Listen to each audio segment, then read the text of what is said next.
starts a drive trying to go up top. He's taking a deep shot late in the game. The offense will use a timeout with 25 seconds left.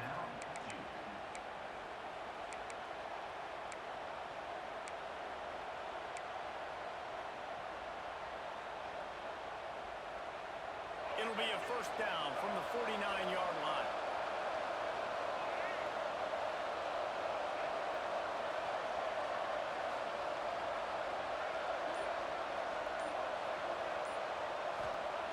Looking to throw on first down. Got it behind the line. It's Moore. Didn't have much room to run and not a whole lot of help. Short gain there. Still plenty of ground to cover for a first down. Timeout called by the offense. We have 18 seconds left. Let's see what they've got on second down. Quarterback may change this route.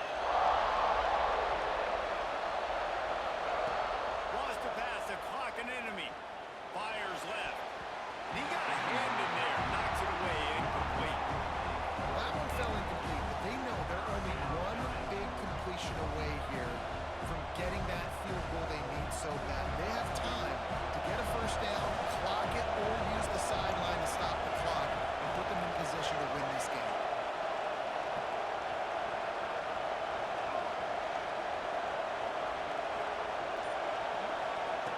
He's looking to throw. Fires to the wideout. All kinds of room to throw that one in there.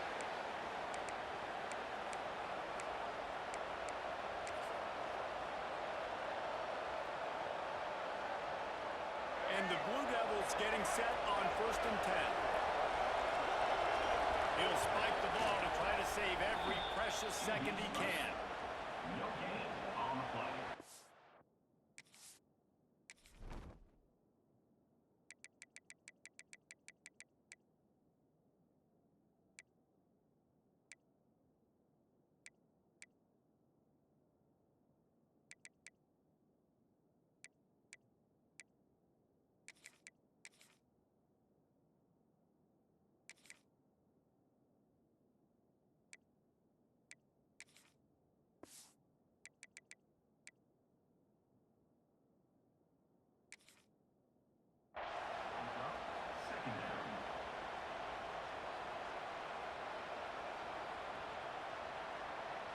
And this field goal attempt might be their chance to save themselves. They get the timeout and the clock reads 3 seconds. And this to tie us up in the final minute. And they're going to head out to line up for a field goal.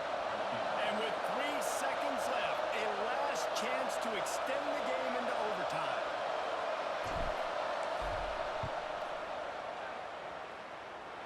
That one was leaking and losing altitude fast, but it made it home. And the 3-ball gives us a tie.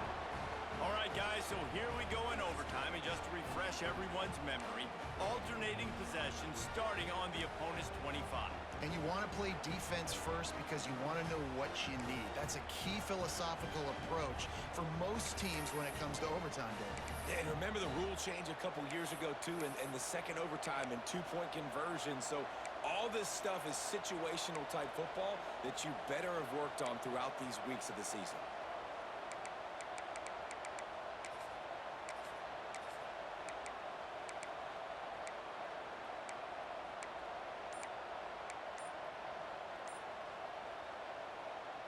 They'll snap it from the 25 here on first down.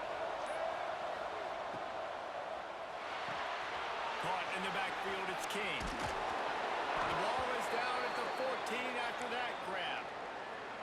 And that's what I love about this offense. You're not going to get all of your big chunk plays in the passing game by throwing it deep down the field. You can kind of dink and dunk. And on that RPO play, they had it dialed up and set up to go to that player in the right flat. Nice job.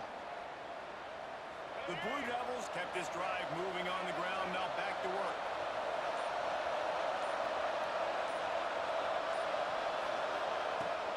Leaves it with the back. They get him down, but he was driving his way and gets it down to the 7-yard line. And that's a good, solid run there, Reese. If you want to win in overtime, running the football is a good idea. showing that you're the more physical team in overtime can really be a breaking of their will. Second down coming up on this red zone opportunity.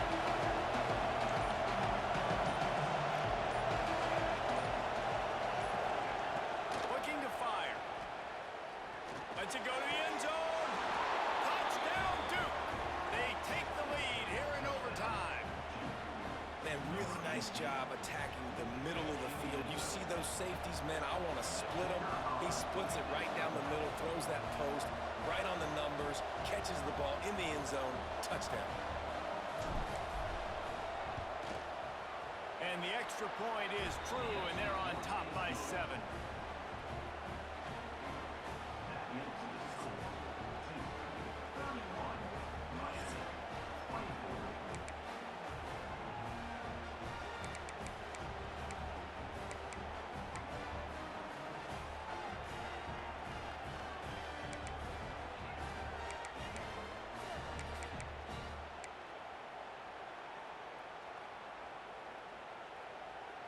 Now on first down, they need to answer with a touchdown. Fires to the big fella. And he was fortunate not to lose yardage on that play, able to wedge it back to the line of scrimmage. And this offense gets nothing done on that play, but look at them. They're continuing to run this tempo. They want to try to do something to get a spark going to create a big play.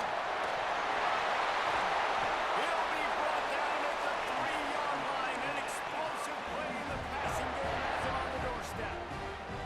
And that's why this guy is such a weapon in this offense, because you don't have to throw it far downfield. Just get the ball in his hands. He catches it close to the line of scrimmage, but look what he was able to do after the catch. He gets an explosive play for this offense. First and goal, down a touchdown. They have to get it in the end zone. Motion from the wideout. Quarterback quick pass to the receiver. They just blew through that offensive line. It's a 4-yard loss. Defense rolls up deep in its own end on that last play. Now a second and long coming. The run up the middle, trying to power to the goal line. And he's out of bounds, just short of the goal line, but are they ever in business now? Running the ball in OT, and a nice job by the ball carrier, finding his lane, finding his hole, putting his foot in the ground, and getting upfield.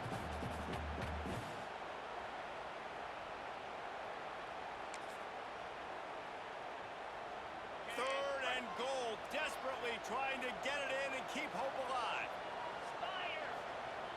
The play action fake. Fires to the end zone. Touchdown, Miami! They got the score. Now we'll see if they go for the win or the tie. Obviously very hard to complete passes this area of the field. Nice execution. Now you're down by 1, and now you got to make the decision. Are we going to go for it and try to end the game right here and put this game in our offense's hands? What do you think? And that's why I love having the ball second, because I get the opportunity to do this. I knew they scored a touchdown.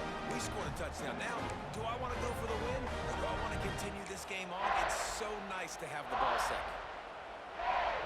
No interest in another overtime. They'll go for 2 and the win.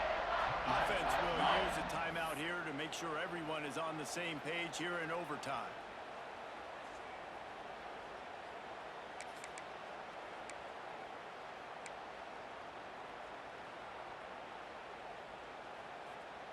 They don't want to play another overtime. They'll try to win it or lose it on a 2-point conversion.